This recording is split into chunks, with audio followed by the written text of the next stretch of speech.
अहो शिवसेना वाढवणार आम्ही नाही बसलोय ना, 44 केस घेणार आम्ही बसलो इथं, 10 वेळा जेल भरणार आम्ही बसलो इथं, आम्ही बसलोय ना. ही भाषा कोणाला तुम्हाला शोभते का? काल देखील राऊत साहेबांनी शिवीगाळ केली. महाराष्ट्र त्यांना थुकतोय ना आज, किंवा महाराष्ट्र त्यांच्यावर थुकतोय. त्यापेक्षा ते का गेले त्याचं आत्मविषय तुम्ही करा, ते उद्धवजीला सांगा ना. तुम्ही तुमच्यामुळंच संजय राऊत ही वेळ आली उद्धवजींच्यावरती, असं मग मला म्हणावं लागेल. महाराष्ट्र म्हणजे काय बिहार नाही मुळामध्ये, इथं कायद्याचं राज्य चालतं. आतापर्यंत संजय राऊत साहेबांच्या अंगावरती किती केसेस आहेत, किती लोकांनी त्यांनी हातपाय तोडले, किती लोकांनी मर्डर केल्या, किती लोकांनी खून केले. आता जेलमध्ये जे गेले होते ते प्रॉपर्टीसाठी गेले होते, तो काही विषय बाकीचा कुठं नव्हता. लक्षात घ्या. आणि म्हणून कुणी वाढायची गोष्ट केली पाहिजे, शिवसेनेला नाही. अहो शिवसेना वाढवणार आम्ही नाही बसलोय ना, 44 केस घेणार आम्ही बसलो इथं, 10 वेळा जेल भरणार आम्ही बसलो इथं, आम्ही बसलोय ना. ही भाषा कोणाला तुम्हाला शोभते का? काल देखील राऊत साहेबांनी शिवीगाळ केली. महाराष्ट्र त्यांना थुकतोय ना आज, किंवा महाराष्ट्र त्यांच्यावर थुकतोय. एक सुशिक्षित माणूस, सामनाचा संपादक आणि शिवाळ भाषा, खासदारांची सुद्धा लोकप्रतिनिधींना. अगे त्यापेक्षा ते का गेले त्याचं आत्मविषय तुम्ही करा, ते उद्धवजीला सांगा ना. तुम्ही तुमच्यामुळंच संजय राऊत ही वेळ आली उद्धवजींच्यावरती, असं मग मला म्हणावं लागेल. ही वेळ का येते? का आमदार जातात, का खासदार जातात, का मंत्री जातात, का जिल्हा प्रमुख जातात, का शिवसेना जातात, का शिवसेनेचे नेते जातात? हे कुणामुळे होत आहे? राऊत साहेब, तुम्ही ज्या शिव्या काल केल्या, तुम्हाला महाराष्ट्र तुम्हाला शिव्या देतोय. आता तुमच्या पायाखालची वाळू घसरलेली आता, तुमचा तोल गेलेला आहे आता. आणि म्हणून अशी बेछूट वक्तव्य तुमच्या तोंडामध्ये शोभत नाही. भाई, ऑपरेशन टायगरमध्ये नाव असलेले जे 6 खासदार आहेत त्यांना राज्य गुप्तचर विभागानं सिक्युरिटी दिलेली आहे. आपल्याला सांगतो, कायद्यापेक्षा कोण मोठा नाही, संविधानापेक्षा पण मोठा नाही.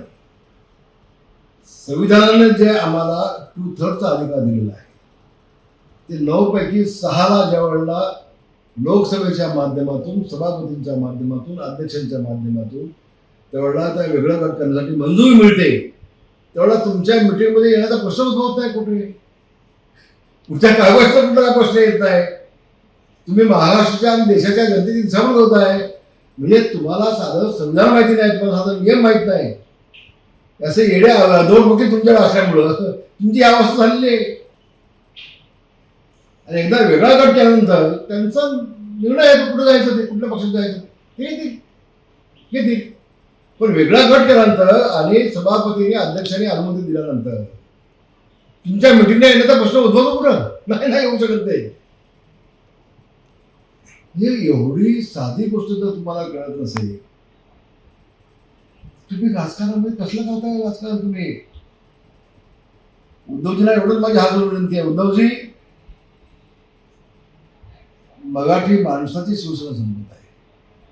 शिवसेना तुमची एकट्याची नव्हती. उद्धवजी, शिवसेना तुमची आणि आदित्य ठाकरेची एकट्याची दोघांची नव्हती. शिवसेना महाराष्ट्रातल्या लाखो सैनिकांनी रक्तपात केलेला आहे, त्यांचा आणलाय, खून झालेले आहे, रक्त सांडलेलं आहे, जेल भोगलेलं आहे, त्यांचं जेलमध्ये अख्खं आयुष्य केलेलं आहे, जन्मठेप झालेली आहे. त्या सगळ्यांची शिवसेना तुमची नाही. शिवसेना तुम्ही बाळगलाच शिवसेनेची, आणि बाळासाहेबांनी प्रत्येक पाळलं.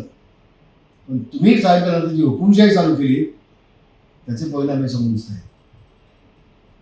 त्याचे परिणाम त्याच्यामध्ये तुमच्या स्वभावामध्ये बदल होऊ दे. स्वतःचं आत्मरक्षण तुम्ही केलं पाहिजे. अशा शिव्या घालून खासदारांना आणि खासदारांचे घर तोडून आणि फोडून तुम्ही काय नेमके म्हणणार? त्यावेळेला देखील तुम्ही घोषणा केल्यात ना. कसे मतदारसंघात जातात ते आम्ही बघतो, गेले आमदार कसे वळीवरून जातात ते बघतो आम्ही. माझा मतदारसंघ आहे आदित्य, गेले वळीतून. कसे विधानसभेची पाणी चटून आम्ही बघतो, गेले सगळे विधानसभेमध्ये. तुमचा अण्णा ठाकरे आहे, तुम्ही काय बोलताय, कसे वागताय, तुमची कुवत आहे का, तुमची ऐपत आहे का? आता जे सगळे बघणारे होते ना ते सगळे आमच्याकडे आहे सोबत इथं. वायफळ भाषा बंद करून टाका. महाराष्ट्र आहे, बिहार नाही आहे. आणि तुमचे तेवढी कुवत नाही, ऐपत पण नाही, धमक पण नाही, आणि फक्त तोंडाच्या वाफा काढायच्या. लोकशाही आहे असा प्रयत्न केला तर कायद्याचा दंडुका असा बसेल ना, पुन्हा आतमध्ये जाऊन असा, पुन्हा आतमध्ये असं. धन्यवाद. जय हिंद, जय महाराष्ट्र.